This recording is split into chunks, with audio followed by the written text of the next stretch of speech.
we are off and running. And now that we are a compost producing factory, we're going to show you what we do with it.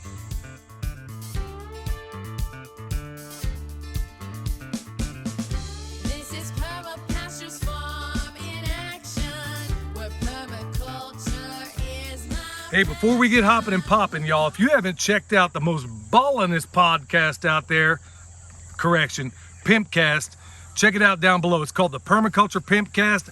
I think you're going to dig it. There's nothing like it. All right, here we are. We got compost and we got some up here as well, y'all. We are a compost producing factory at this point. And if you're new to this video, every single week until we decide to not do it anymore, we are going to be producing somewhere in the neighborhood between 1 to 1.5 cubic yards of this stuff per week. You see this? Bam! That's compost, y'all. In fact, if I were to take some, really what's compost, if I were to take it and go between my hands like that, what's left on your hands is really compost. Hat tip to Eric Sider on that. Okay, so we got compost right here. We're to that point where we flip all the piles. It's that day of the week. So we got 1, 2, 3 piles, and then we got one in the cage. So all we're gonna do is just like last week. We're gonna take this net here. We're gonna situate it in between this pile and the next one. And this is now on the outside of the pile. So we got one of two choices. We can sit here, we can flip it, which we ought to do anyway. We can flip it, put if you're not gonna use it immediately, put a tarp over it, and then, just watch it. Let it break down a little bit more. Now, here's last week's pile. And I'm gonna show you the difference between them. This one here, we put a lot of woody stuff in here, okay? So you can still see, this is very much compost, okay? This is ballin' compost. Better part, like we've discussed before, is this compost, the stuff you make at your place, y'all, is better than anything you can ever hope to buy. And the reason why is because the microbes in this stuff, when you made it at your property and used materials from your property, the microbes in here are perfectly adapted to your property. So because it's woodier, I wanted something that was going to be a little more fungal dominant.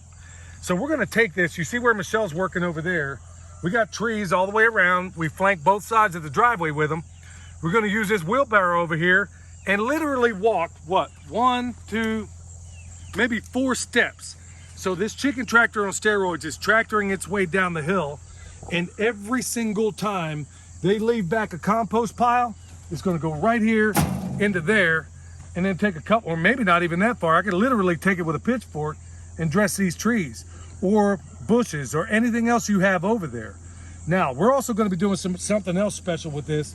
Remember, a while back, we talked about how we bought that. We were in a rush. We got impatient. We bought that bagged soil. Disaster, but we know how to fix it too. We're going to take that and we're going to top dress it with the good stuff we have right inside here. That's how it's going down today. So this is where we're going to basically flip all the piles and use this compost. Stay tuned.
All right, well, My intrepid guard puppy's up here watching the piles.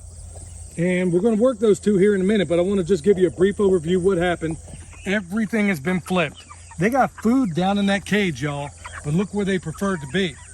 We got their comfrey. We basically took a bunch of the rubbish that came out of the bulls area, put it down first, put down a bunch of comfrey, laid it in, and then put their food scraps, which today was mostly bread, and this guy's wanting my attention. But as you can see, they're out here. There is food in that cage, but they prefer to get the protein, the biota, out of this pile. So these are done, and I'm sweating like Dick Cheney at a 9/11 Truth Conference. So next thing to do is to get up here and show you what we're going. What are you doing, Chicky? I don't know what you think you're doing, but anyway, you know, wanting my attention. Anyway, we're going to show you what we do with these piles up here. Those are the star of the show today.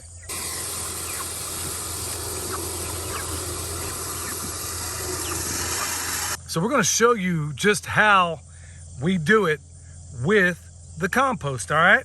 Because we're going to be producing tons of it. Now I got an Asian pear right here, and we put these back here. It used to be a compulsory thing, but we really don't need it anymore because we found out that the bone sauce really prevents even the rabbits from fooling around with this thing. So we're taking that off. We don't need it anymore. So we're going to show you step by step how we go about this. If you have soil that's very alive, you may even want to put more cardboard down there. In fact, as I pull it down, this was all wooden mulch. This is straight up broken down. Look at that. And this was not the best soil in the world. Okay, going back to your zones. That's where the compost is where it needs to be. The comfrey is in close proximity. So the first thing I'm gonna do is take my rice knife, I'm gonna scalp it. I'm gonna lay this down. And because it's in such close proximity, I don't have to go anywhere to get it. Okay, that's done. And then I got cardboard that all I'm gonna do, I cut a little Y in it. I've showed you tricks in the past how I go about doing that. And the reason why I put this down first is that you can take it and just top dress everything. But what we discovered, and thanks to a viewer out there, I wish I could remember your name, we found out that if we lay the comfrey down first, when it decomposes, it makes like this slimy texture. And it's like a calling card to all the worms around here to, hey, come in here, get something to eat, leave your castings behind, whole 9 yards. So I'm not making it fancy or nothing. I'm just doing this.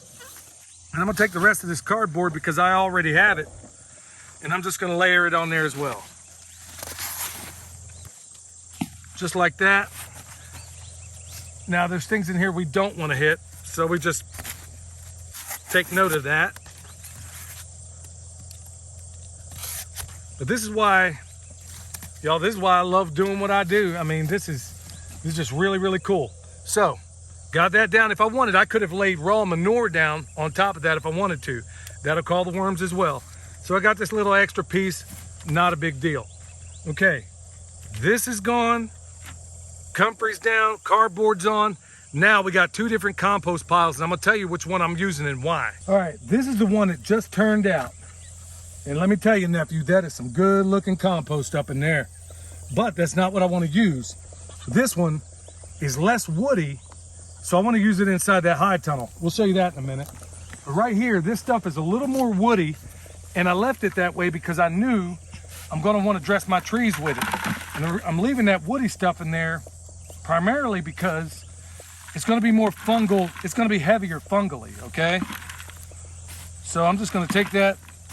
And then the fungus, despite what everybody tells you, is not a bad thing. Going right back to our zones. We grew comfrey where it ought to be, right? So we put, I'll come back and get that. So I know that I'm probably gonna need a bucket, maybe two for this tree. So literally, let's count the steps. 1, 2, 3, 4, 5, 6, 7. 7 steps, and I'm back to my job. And all I'm gonna do, I'm gonna dump one here. So I'm judging by what I see, I'm gonna need 2 buckets. So I got one right here, I'm gonna go get another.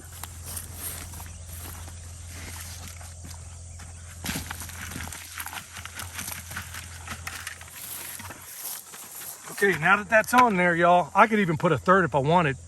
So I'm gonna just kind of cover up my cardboard a little bit, and then I'm gonna pull, if you have a graft union in a tree, this is why I'm not a big fan of using anything other than a shovel to plant these suckers. because we don't want a graft union underground. Otherwise it's going to be sprouting off of it, not putting energy in the tree you want.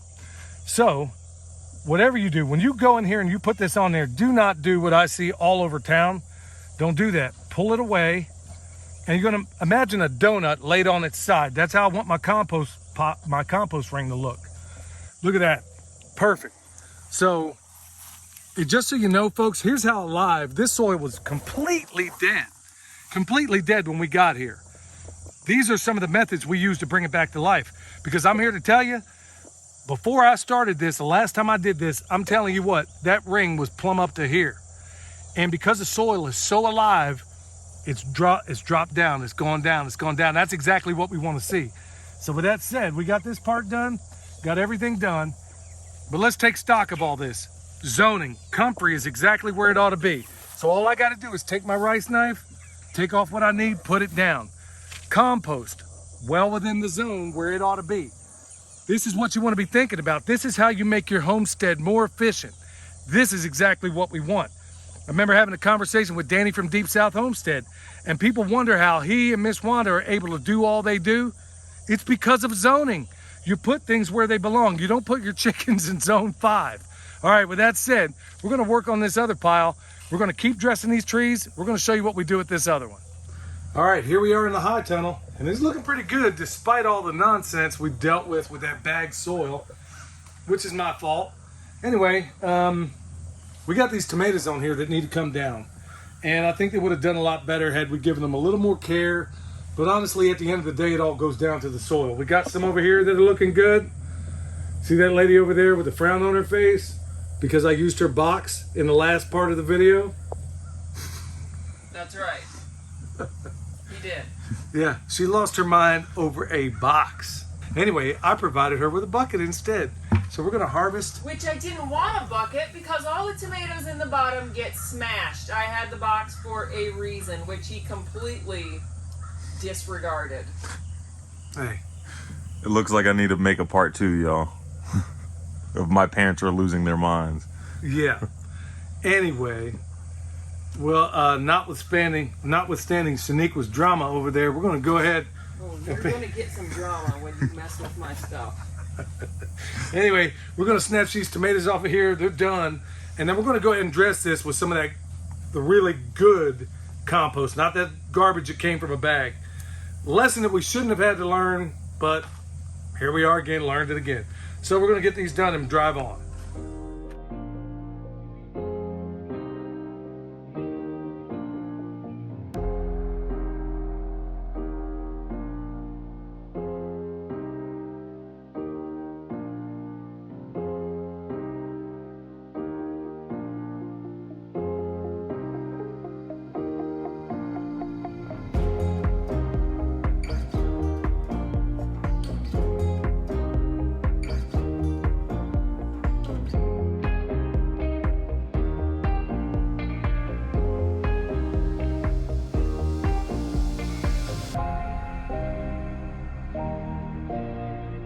All right, we got some more tomatoes coming up, but these are the ones we got right now. Plants have been pulled out of here. William hit it with he didn't have to, but he hit it with the broad fork. And now we're gonna get these out of here. Those are gonna be some bomb sauce. These messed up ones will go to the birds.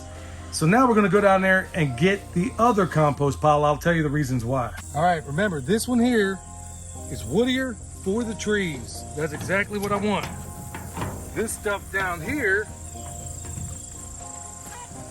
nowhere near as woody. So we're gonna use that inside the high tunnel. Now folks, I could sift this stuff. I could sift it down. We've done a video before, it'll be linked down below, of where we've actually made potting soil and everything else out of this. But we like it rough, we don't need to do anything else to it. We're just gonna stick it in there like so, and we're gonna let nature break it down the rest of the way. But that is legit compost, y'all.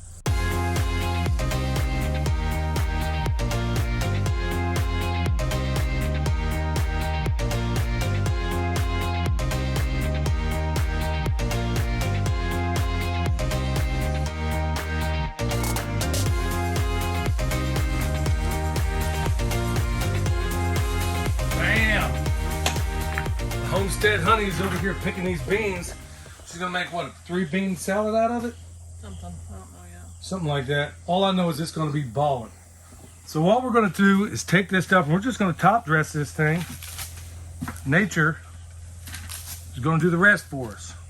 And like I said, you cannot buy, don't go thinking that just because that stuff is all sifted and looks this and that it's better than the stuff you have. I can tell you right now, it ain't. This stuff is perfectly adapted to our soil and our environment. And like I said before, think about it.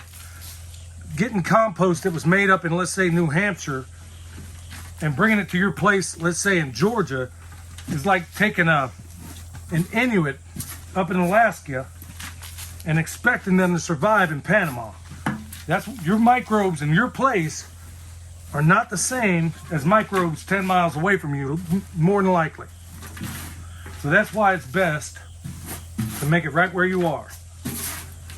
I'm using way more than I need because we're producing tons and tons and tons of it. And this is nothing more than a byproduct of what the chickens really are feeding the chickens. That's really what this is.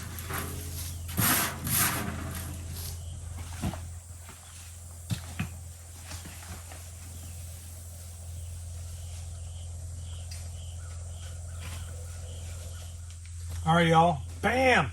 We got a ton more beans coming out of there, and I'm looking forward to it. Ain't that right? Milk White, my intrepid guard puppy. He's giving me an amen too. So look, y'all. We showed you from start to finish how we use this compost, how the chickens make it for us, how we put everything from the comfrey to the chickens to the compost, everything in the right zones and how it makes you efficient. And also how we're correcting a mistake of having bought that idiotic bag soil. So we're showing you how all this is done. And look at this, y'all. First time having a high tunnel, and it seems to be doing very, very, very well. So another hat tip to Danny and Wanda for showing us how it's done. Look, y'all, we got all these festivals coming up. We're going to show you in short order down in Camden, Tennessee on the 30th. We're going to be doing a class. And guess who's coming with me? For the first time ever leaving this place, the Homestead Honey's coming along. And we're going to show you. Ain't that right, I honey? have left the house before. No, she does not get out of the house much. Ain't that right, Milk White? Anyway, she's going to be with me to do that. And what class are we teaching, honey? Why are you feeding him that? We're teaching a guild class. Yeah, which doesn't involve feeding dogs green beans. He doesn't like it anyway. Yeah. Hey, coming up next week, not this weekend, but the following week, William's going to be out at the Back to the Land Festival. I'll be there too. He's going to be showing you how to make compost, a lot like the way we do it right here. And then the following week, right out there at SOE on the 30th, the Homestead Honey is going to be with me, and we're going to be doing a class together. This ought to be fun. Are we going to argue? Probably. Nope. Nope. There will be no arguments on site, y'all. We'll save that for the private time. Anyway, we're going to be showing you how to do a guild. And the day following is going to be the, what's it called? Self-Reliance Festival. That's right. I'm keeping her on her toes, y'all. Self-Reliance Festival is going to be soon thereafter. You don't want to miss any of this stuff. In fact, if you want links to any of this stuff on how to get your tickets and all that stuff, it'll be down below. If you need comfrey, bone sauce, rice knives, a bunch of other things, go check us out at the website. We got things down below. And look, y'all, hopefully this video has been a blessing to you. Don't forget, check out the Permaculture Pimpcast. You can find it in any place where you can listen to a podcast. And till next time, y'all, this is Billy along with the Homestead Honey. We'll see you.